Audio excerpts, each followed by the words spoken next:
दोस्तों good morning, welcome back my YouTube channel ideal अनुज।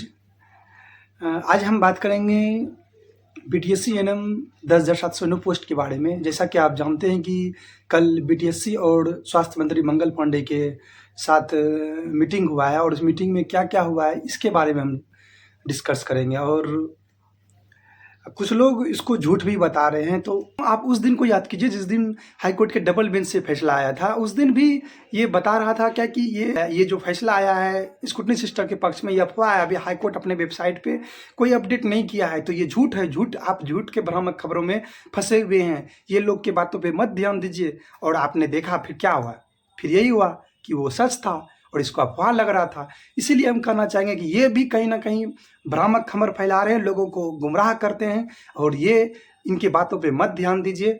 आप देखते हैं कि ये हर न्यूज को हर खबर को इनको अफवाह लगता है, झूठ बताता है। ये नई बात नहीं है, हर बात ये ऐसा ये किया गया है, हर बार ऐसा ये करता है।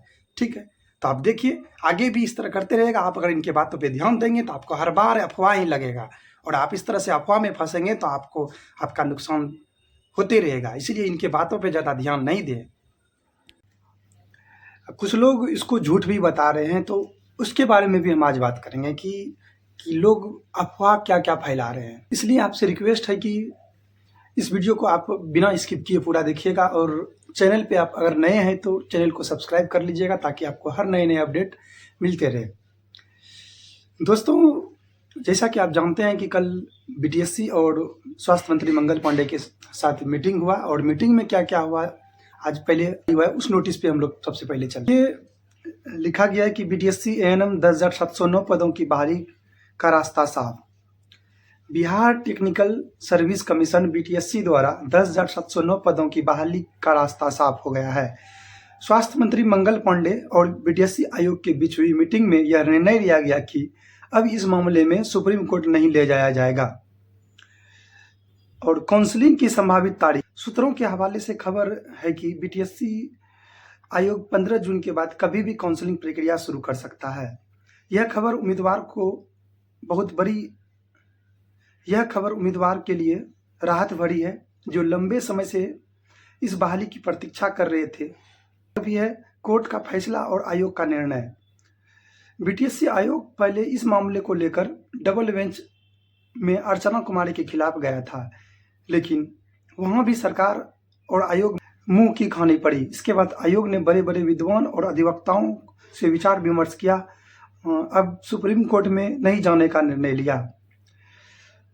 स्वास्थ्य मंत्री की भूमिका, स्वास्थ्य मंत्री मंगल पांडे ने बीटीएससी आयोग के साथ मीटिंग, जिसमें स्वास्थ्य मंत्री मंगल पांडे ने बीटीएससी आयोग के साथ मीटिंग की, जिसमें सर्वसम्मति से यह निर्णय लिया गया कि स्वास्थ्य मंत्री ने इस बहाली प्रक्रिया को तेजी से पूरा करने का आयोग को निर्देशित किया। उम्मीदवार के लिए महत्वपूर्ण जानकारी, उम्मीदवार को सलाह दी जाती है कि बीटीएससी की आधिकारिक वेबसाइट पर नियमित रूप से नजर रखें ताकि काउंसलिंग की तारीख और अन्य महत्वपूर्ण जानकारी अवगत रह सके। बीटीएससी द्वारा 10,709 एएनएम पदों की बहाली के प्रक्रिया अब अंतिम चरण में है। स्वास्थ्य मंत्री मंगल पांडे की बैठक और आयोग के निर्णय के उम्मीदवार के लिए एक बड़ी राहत की खबर है। उम्मीदवार को सलाह दी जाती है कि वे बीटीएससी के आधिकारिक वेबसाइट पर नजर बनाए रखें और काउंसलिंग की तिथियों को जानकारी प्राप्त करते रहें। दोस्तों, जैसे कि आप देखें कि ये नोटिस जारी हुआ है और कुछ लोगों को ये नोटिस फेक लग रहा है, झूठा लग रहा है। और क्यों नहीं लगे? क्योंकि इस नोटिस से लोगों को फंडिंग नहीं मिलने वाला है, लोगों को कोई फायदा नहीं होने वाला है, तो उसको झूठ साबित करेगा ही, कन्फर्म है। ये तो उनको अगर फंडिंग नहीं मिलेगा तो कोशिश करेगा ही कि इस नोटिस को झूठ साबित करें। कोई भी सरकार के काम में दखल अंदाजी करता है, इस तरह से सच झूठ फैलाएगा तो उसको सरकार इस तरह से नहीं छोड़ देगी। कहीं ना कहीं ये नोटिस सही है और परफेक्ट है। जिनको लगता है फेक है तो आप फेक मानिए, और उनको फेक इसलिए लगता है कि उनका फंडिंग रुक जाएगा, तो कोई बात नहीं, उनको फेक, जिनको मानना है माने, इसको नहीं मानना है नहीं माने, लेकिन ये नोटिस जो है बिल्कुल सच है। ठीक।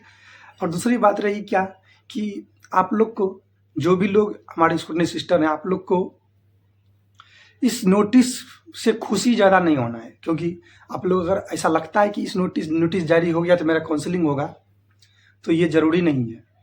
काउंसलिंग डेट निकल जाए, काउंसलिंग चालू भी हो जाए, इसका अलग बात है, लेकिन आपके जो विपक्षी हैं वो लोग कहीं ना कहीं सुप्रीम कोर्ट पहुंच चुका है।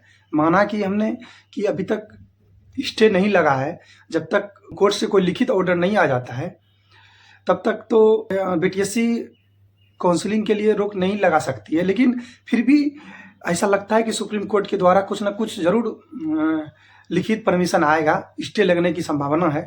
तो हो सकता है कि स्टे लग सकता है, स्टे लगने के बाद फिर काउंसलिंग में रोक लग सकता है। तो इसीलिए आपसे रिक्वेस्ट है कि आप ज़्यादा खुशी नहीं हुए, और फंडिंग आपको करना ही करना पड़ेगा, क्योंकि अगला जब सुप्रीम कोर्ट पहुंच गया है तो आपको भी जाना है, और जाने के लिए वकील रखना पड़ेगा, एडवोकेट रखना पड़ेगा, और एडवोकेट रखने के बाद आपको खर्च है।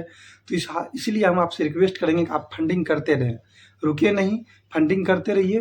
बस इसी के साथ हम अपनी बातों को विराम देता हूँ। धन्यवाद। अपना ख्याल रखिए, खुश रहिए।